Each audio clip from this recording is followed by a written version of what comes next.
오늘 말씀의 제목은 내 논리입니까? 성령의 감동입니까? 하는 제목입니다. 한마디로 얘기하면 분별에 대한 이야기입니다. 우리의 삶에는 많은 것들을, 모든 것들을 분별해야 합니다. 내 생각 또는 사단의 유혹, 세상적인 생각으로 살아갈 것인가, 아니면 성령의 인도하심을 분별하여 그 진리를 따라 하나님의 은혜의 길을 걸어갈 것인가 하는 것입니다. 사실 고린도후서 11장 말씀은 10장에서 연결되면서 거짓 교사들의 잘못된 가르침에 대한 부분을 지적하여 말하고 있습니다. 2절부터 4절까지 말씀을 제가 읽을 테니 눈으로 한번 따라 보세요. 내가 하나님의 열심히 너희를 위하여 열심을 내노니 내가 너희를 정결한 처녀로 한 남편인 그리스도께 드리려고 중매함이로다. 그러나 나는 뱀이 그 간계로 하와를 미혹한 것 같이 너희 마음이 그리스도를 향하는 진실함과 깨끗함에서 떠나 부패할까 두려워하노라. 만일 누가 가서 우리가 전파하지 아니한 다른 예수를 전파하거나 혹은 너희가 받지 아니한 다른 영을 받게 하거나 혹은 너희가 받지 아니한 다른 복음을 받게 할 때는 너희가 잘 용납하는구나. 그러니까 말하자면 어찌 그렇게 잘 속느냐 합니다.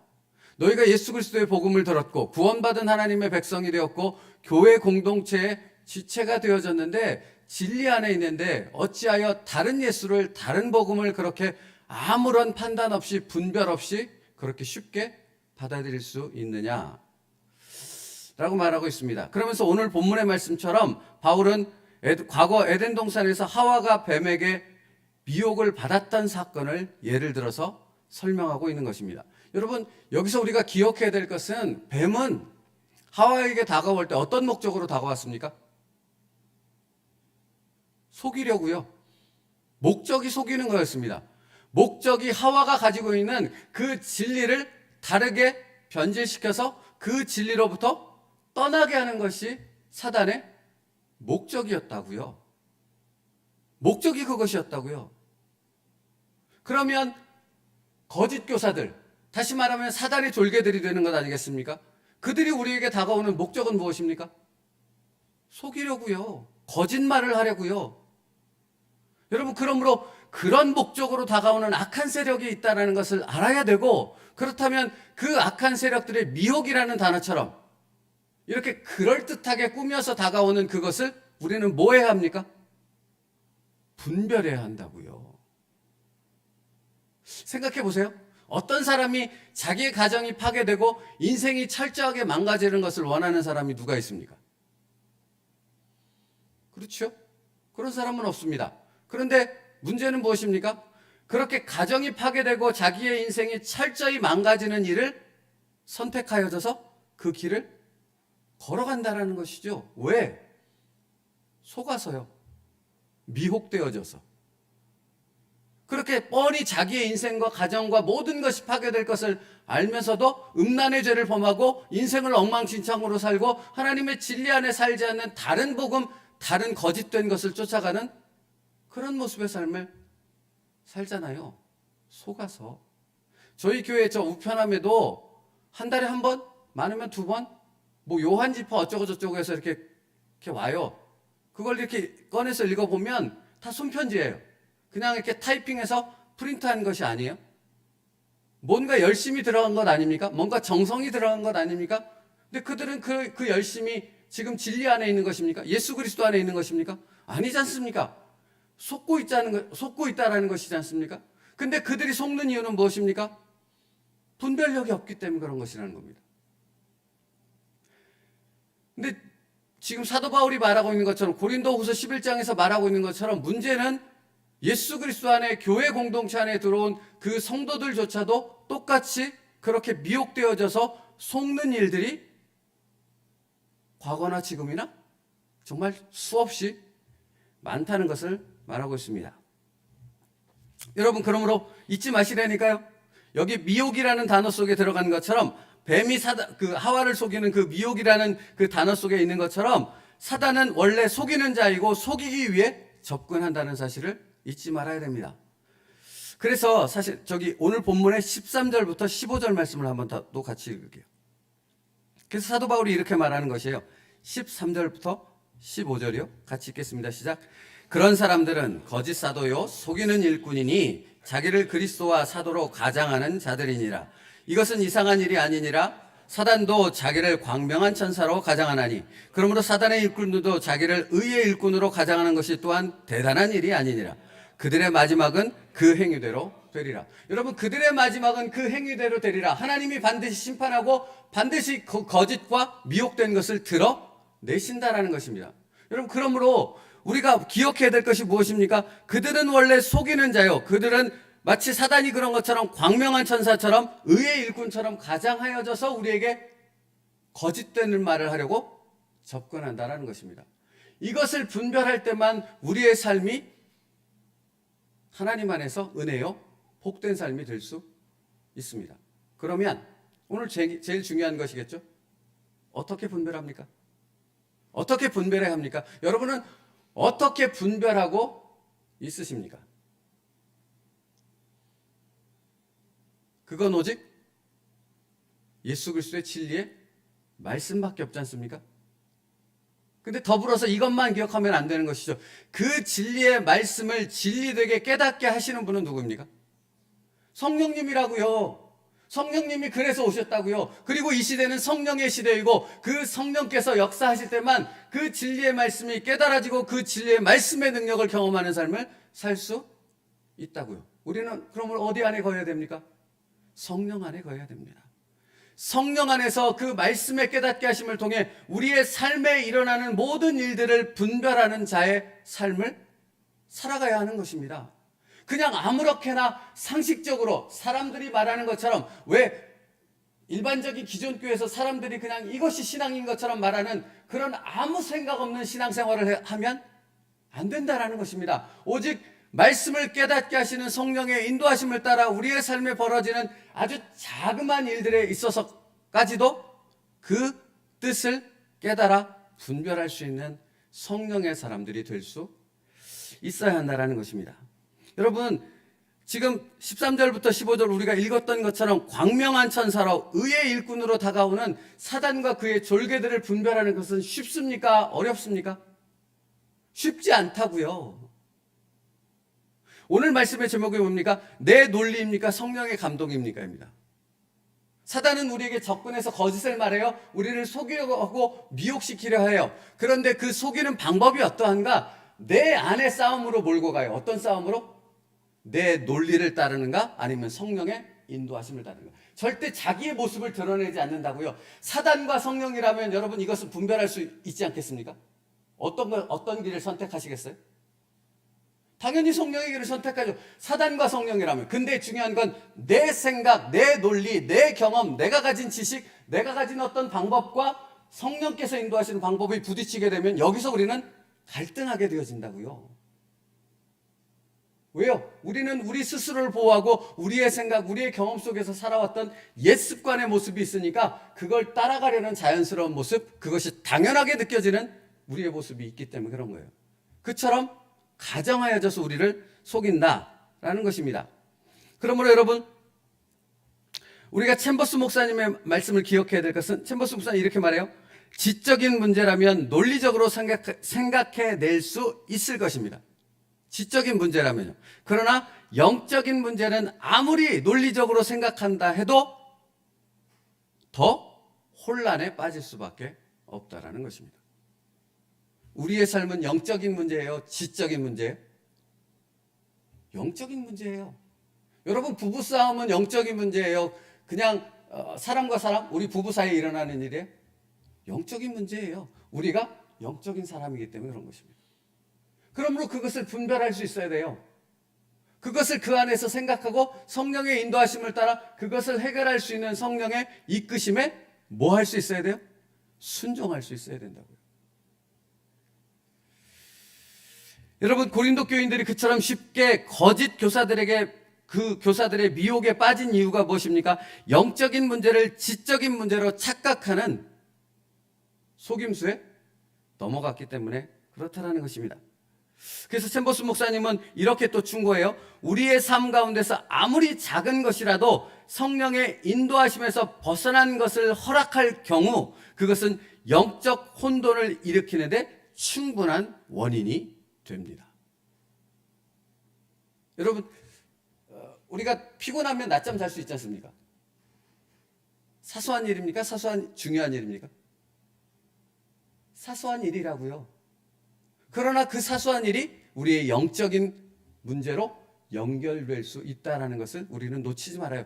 그러니까 제가 이 사소한 부분을 예를 드는 것이 무엇입니까? 챔버스 목사님의 말처럼 우리의 삶에 벌어지는 모든 일들은 다 성령을 통해 우리가 분별하고 성령의 인도하심을 따라 살아가야 한다는 것입니다. 자꾸만 사소한 일로 몰아붙이며 속기 시작할 때 우리의 영적인 삶은, 우리의 모든 삶은 다 휘몰아치는 풍랑 가운데 정말 앞길을 알 수 없는 그런 혼란 속에 살아갈 수밖에 없게 된다는 것이에요.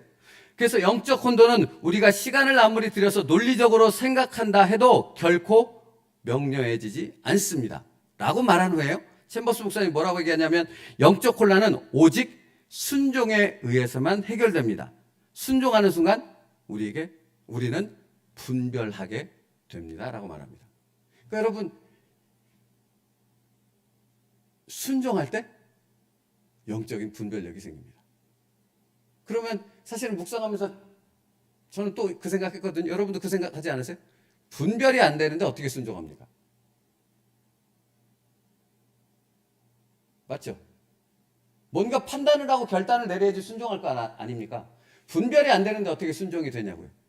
근데 챔버스 목사님 표현, 적어도 한국 번역판으로 보면 순종에 의해서만 영적인 혼란은 해결됩니다. 순종하는 순간 우리는 분별하게 됩니다 라고 말하는 겁니다. 그러니까 이 말씀은 사실 이런 거예요. 여러분, 말씀이 살아계신 하나님의 말씀 그리고 능력, 우리의 축복이 된다는 것은 어떻게 알 수 있어요? 이 성경 말씀이 어떻게 알 수 있어요? 막 머리로 생각하고 철학처럼 심오하게 막 생각을 거듭하면 알 수 있습니까? 그렇다라는 것은 어떻게 하면 알 수 있어요? 순종하면 알 수 있어요. 그러니까 다시 말하면 지극히 작은 것에부터 순종하기 시작해서 하나님의 말씀의 능력을 경험하면 분별력이 생기는 거고, 그 분별력은 더 깊은 순종으로 나아갈 수 있고, 그 순종은 더 깊은 은혜와 더 깊은 깨달음과 더 깊은 충만함으로 들어갈 수 있게 만든다라는 것이에요. 그러니까 분별과 순종은 뗄래야 뗄 수 없다라는 말이에요. 그러니까 여러분, 오늘 하나님의 분별력, 성령의 분별력이 여러분에게 있기를 주님의 이름으로 축복합니다. 근데 그 분별력은 어디서 생겨요? 순종에서 생긴다고요. 그것을 잊지 말라고요. 지극히 작은 것, 내 호흡이 하나님께 있음을 고백하는 그 순종이 내게 있고, 지극히 작은 것, 내가 기도의 자리로 나와서 하나님 앞에 순종하는, 내가 5분일지라도 단 1분일지라도 말씀에 따라 순종하는 그 삶을 살아갈 때 우리는 영적인 사람이 될 수 있고 영적인 분별력을 가진 성령의 사람의 삶을 살아갈 수 있다고요. 그러니까 분별과 순종은 사실 같은 것이라고 생각하는 것이 맞습니다. 그러므로 여러분, 오늘 우리 마음 가운데 이런 기도와 결단이 있길 바랍니다. 분별을 얻기 위해 무엇을 하시겠습니까? 지극히 작은 말씀에 순종을 시작할 수 있는 여러분 될 수 있기를 바랍니다. 작은 것이요, 내가 할 수 있는 것이요, 내가 하지 못하는 어려운 것이 아니라 내가 정말로 하나님 앞에 지극히 작은 것이지만 그것을 순종하겠습니다라는 결단과 그 실행이 오늘 우리에게 있기를 바랍니다. 예를 들자면 이런 거예요. 부부싸움을 합니다. 근데 난 내 정당성을 말할 수 있습니다. 그러나 입을 다물고 난 무엇합니까? 기도하겠습니다. 내가 내 정당성과 내 옳음을 얘기할 수 있지만, 주장할 수 있지만, 그것을 닫고 주의 성령을 의지해 내 기도를, 내 마음을 아뢰는 그 순종으로 나아가겠습니다. 이런 작은 순종이 하나님 앞에 있게 됐을 때 우리는 영적 분별력을 얻게 되고 더 큰 우리의 삶의 순종으로 이어질 수 있게 되어진다는 것입니다. 보세요. 고린도후서 2장을 잠깐 찾겠습니다. 고린도 전서 2장이요.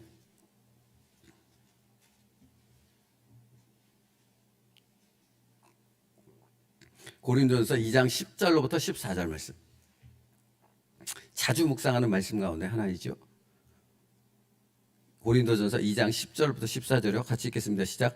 오직 하나님이 성령으로 이것을 우리에게 보이셨으니 성령은 모든 것 곧 하나님의 깊은 것까지도 통달하시느니라.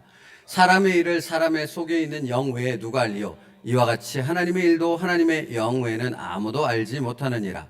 우리가 세상의 영을 받지 아니하고 오직 하나님으로부터 온 영을 받았으니 이는 우리로 하여금 하나님께서 우리에게 은혜로 주신 것들을 알게 하려 하심이라. 우리가 이것을 말하거니와 사람의 지혜가 가르친 말로 아니하고 오직 성령께서 가르친 것으로 하니 영적인 일은 영적인 것으로 분별하느니라. 육에 속한 사람은 하나님의 성령의 일들을 받지 아니하나니 이는 그것들이 그에게는 어리석게 보이며 또 그는 그것들을 알 수도 없나니 그러한 일은 영적으로 분별되기 때문이라. 아멘. 여러분, 영적인 일은 영적인 것으로 분별하느니라. 우리의 삶은 영적인 삶인 줄 믿습니다. 그러므로 성령의 조명하심 가운데 우리의 지극히 작은 일에서부터 그 모든 일들이 성령을 통해 깨달아갈 때 분별이 되어지고 그 안에 하나님의 역사와 은혜와 충만함으로 가득하게 되어질 줄로 믿습니다. 오늘을 그렇게 만들 수 있는 우리의 삶 될 수 있기를 바랍니다. 그러면 기억하십시오. 뭐부터 해야 됩니까? 지극히 작은 것에 순종하는 우리의 모습이 있어야 하고요. 영적인 것을 분별할 수 있는, 다시 말하면 우리의 외적으로 다가오는 진리가 아닌 다른 것들은 사단이 속이는 자로서 우리를 거짓말을 하기 위해서 다가온다는 사실을 기억하며 우리는 무엇에 집중해야 됩니까? 성령의 조명하심. 우리의 예수 그리스도의 말씀을 깨닫게 하시는 그 성령의 조명하심에 집중할 때 우리는 분별력을 가진 영적인 사람, 하나님의 사람 되어질 줄로 믿습니다. 그러면 여러분, 마지막으로 성령이 조명하셔서 말씀을 깨닫게 하시는 일은 막 그 번개치는 것 같이 화려하고 큰 소리로 우리에게 다가오겠습니까? 아니면 엘리야가 경험했던 것처럼 지극히 작고 세미한 음성으로 다가오겠습니까? 그렇죠? 여러분, 그러므로 그 지극히 작고 세미한 음성으로 우리에게 말씀하시는 그 성령의 음성을 들으려면 우리가 우리의 입으로 무언가를, 우리의 주장을 계속 말하며 우리의 생각으로 우리의 머리를 가득 채워야 되겠습니까? 그것을 내려놓고 침묵하며 말씀하시는 성령님께 집중해야 되겠습니까? 그러니까 오늘 그런 삶을 살 수 있기를 바랍니다. 오늘도 바쁠 것 아닙니까? 해야 될 일이 얼마나 많이 있습니까? 생각해야 될 일이 얼마나 많이 있습니까? 그러나 우리의 삶 속에서 환경과 세미한 음성으로 말씀 속에 깨닫게 하시는 그 성령의 세미한 음성에 귀 기울일 수 있는 우리들 될 수 있기를 바랍니다. 그때 깨달아질 것입니다. 분별력이 생길 것입니다. 우리는 예수 그리스도 안에 그 권세로 살아갈 수 있는 예수의 제자들이 되어질 줄로 믿습니다. 오늘이 그런 축복된 하루가 되어지길 주님으로 간절히 기도합니다. 기도하겠습니다. 살아계신 하나님 감사합니다. 오늘도 휘몰아치는 우리의 삶이 있을 것입니다. 그러나 그런 삶 속에서 부드럽고도 세미한 음성으로 말씀하시는 그 성령의 음성을 듣게 하여 주시옵소서. 우리를 인도하시는, 우리를 은혜와 축복의 길로 이끌어 가시는 그 성령의 세미한 음성에 귀 기울이며 그 뜻에 순종하게 하여 주셔서 우리의 삶 가운데 분별력이 있게 하시고 하나님의 능력 가운데 예수 그리스도의 이름으로 살아갈 수 있는 믿음의 사람들 될 수 있도록, 성령의 사람들 될 수 있도록 인도하여 주시옵소서. 예수님의 이름으로 기도 올리옵나이다. 아멘.